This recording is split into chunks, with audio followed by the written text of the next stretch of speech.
It's always a pleasure to have guests and to showcase our installation. It might be small compared to some of those big installations that are over in the States, but it is, a lot happens here. Challenges.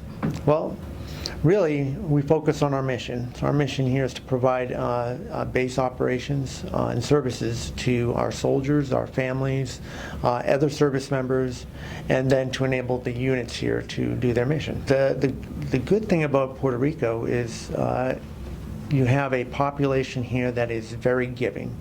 A lot of volunteer spirit here.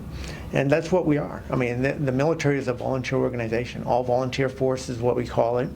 And you have a very high proportion. It might be one of the highest of all the states for the number of young folks that are coming into the military. So Puerto Rican soldiers hold their own amongst any other soldiers out there. They get after training in peacetime, and then when called upon, they do their mission when needed to. Bottom line is we want to continue to have a healthy Army. That includes having new folks come into the Army to fill up our ranks and to contribute, to be all they can be. And we plan to give them that platform here to do that training and to get that schooling and those experience. All of that is a life accelerator for anybody who joins the force. So I would tell you that our mission won't change much. Our job is to be a platform for those soldiers and units to get ready to do whatever they're called upon. However, when you talk about looking into the future, we're always ensuring that we capture the latest training, the latest equipment, so that we can continue to provide for the best equipped and trained force that the military has in the world. A lot of what I do is the same. Leadership is leadership, so I bring that to the table, as well as the planning and training that we do. It takes a different shape. Most of my employees when I was in New Orleans were military.